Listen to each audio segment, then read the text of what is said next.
आज हम बात करने वाले हैं इतिहास की 6 हैरान कर देने वाली घटनाओं के बारे में। तो चलिए शुरू करते हैं वीडियो। वो इंजीनियर जिसने बनाया था ताजमहल। भारत अपनी प्राचीन संस्कृति और विरासत के लिए दुनिया भर में प्रसिद्ध है। इतना ही नहीं, ये अपनी वास्तुकला के लिए भी जाना जाता है।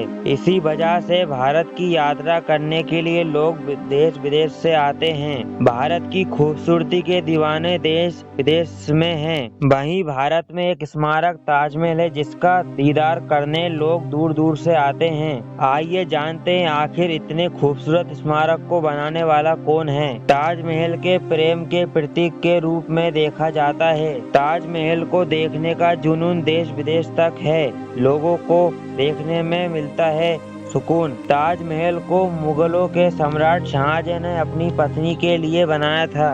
इतने खूबसूरत ताजमहल को बनाने के पीछे वास्तुकार मोहम्मद लाहौरी का भी सबसे बड़ा हाथ माना जाता है। अहमद लाहौरी पाकिस्तान के लाहौर शहर से थे। उन्होंने ताजमहल को 1632 और 1648 के बीच में मुगल सम्राट शाहजहां के शासनकाल में बनाया था।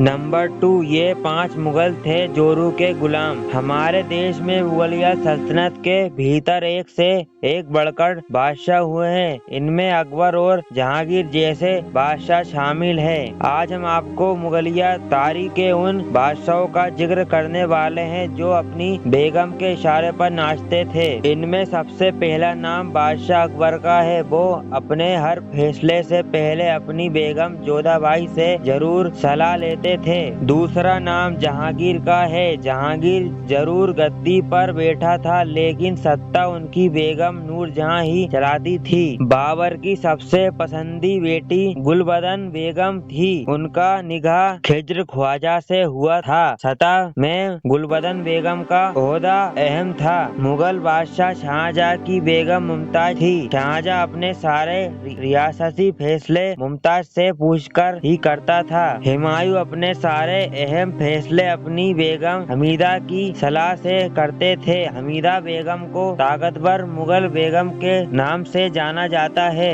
नंबर 3, मुगल भारत में पहली बार लेकर आए थे ये विनाशकारी चीजें। मुगल सल्तनत की भारत में स्थापना हुई तो इसने भारत के सामाजिक संस्कृति जीवन को गहराई तक छुपा हुआ था। मुगलों ने भारत में वास्तु छत्र और स्थापत्य शैली में बड़े बड़े पैमाने पर बदलाव किया, जिसकी झलक आज भी दिखती है। मुगलों से संपर्क में आने के बाद भारतीयों के खाने पीने में भी बिरयानी कबाब से लेकर कई कई नई नई चीजें शामिल हुई। भारत में युद्ध तकनीक को सिरे से बदलने का श्रेय भी मुगल बादशाहों को जाता है। भारत में मुगल सल्तनत की स्थापना करने वाले बाबर अपने साथ आधुनिक युद्ध तकनीक से जुड़ी 2 महत्वपूर्ण चीजें लेकर आया था। बाबर ने ही पहली बार युद्ध में तोपों का इस्तेमाल किया था, जिसका इस्तेमाल आज भी किसी न किसी रूप में होता आ रहा है। बाबर ने ही पहली बार भारत में युद्ध लड़ने के लिए बारूद का इस्तेमाल किया था। इसमें पहले युद्ध पारंपरिक हथियारों से होते थे।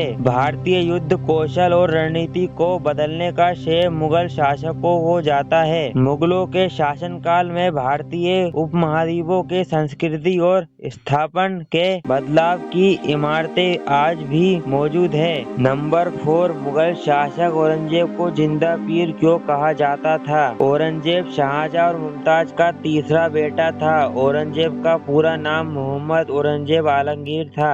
औरंगजेब का बचपन का नाम मोहम्मद अली दीन मोहम्मद था। उसे लोग आलमगीर के नाम से जानते थे, जिसका मतलब विश्व विजेता था। औरंगजेब ने सिख गुरु तेग बहादुर की हत्या की थी। औरंगजेब को जिंदा पीर उसकी धार्मिक नीतियों के कारण कहा जाता था। वह सबसे ज्यादा कट्टरपंथी मुसलमान सम्राट था। यही कारण है कि लोग उसे एक जिंदा पीर के नाम से बुलाया करते थे। नंबर 5, भारत पर राज करने वाले मुगल कितने पढ़े लिखे थे। अंग्रेजों से पहले मुगलों ने भारत पर कई साल राज किया, लेकिन क्या आप जानते हैं कि वे कितने पढ़े लिखे थे। भारत में बाबर मुगल वंश का संस्थापक था। उसने अपनी आत्मकथा तुजुक ए बाबरी तुर्की भाषा में लिखी थी। उसे योद्धा के अलावा विद्वान और कवि भी कहा जाता था। हुमायूं अपना ज्यादातर समय पुस्तकालय में बिताया करता था। पुस्तकालय की सीढ़ियों से गिरकर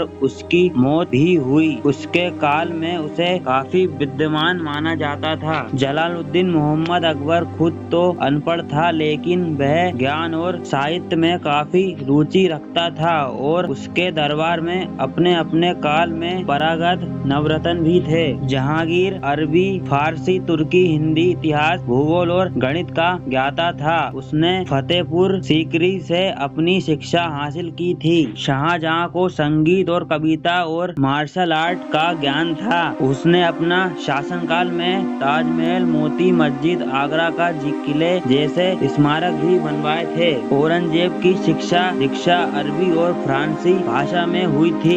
वह मुगल साम्राज्य का सबसे बड़ा क्रूर शासक माना जाता था। बहादुर शाह ने अरबी और फारसी भाषा में तालीम हासिल की थी और तीरंदाजी, घुड़सवारी में पारंगत था।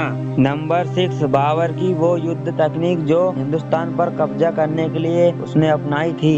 20 अप्रैल 1526 ये वो दिन था जब बाबर और इब्राहिम लोदी एक दूसरे के आमने सामने थे। इस दौरान बाबर का पहली बार इब्राहिम लोदी से पानीपत में सामना हुआ और उसे पता चला कि लोदी के पास 1 लाख सैनिक और 1000 हाथी थे। वहीं बाबर सिर्फ 10 से 12 हजार सैनिक लेकर ही हिंदुस्तान आया था, लेकिन पंजाब की सेना ने उसे हाथ मिलाया और ऐसी संख्या बढ़ा दी। बावजूद इब्राहिम की सेना के मुकाबले कम थी। ऐसे में बाबर ने उस्मानी रूमी तरीका अपनाया और जीत गया। इस तरीके में सेना के एक मजबूत भाग को पानीपत में टिकाया, दूसरे भाग को पेड़ों की डालियों और टहनियों से भारी एक खाई के जरिए सुरक्षा प्रदान की। सामने की ओर गाड़ियों की एक बड़ी संख्या को आपस में बांधा।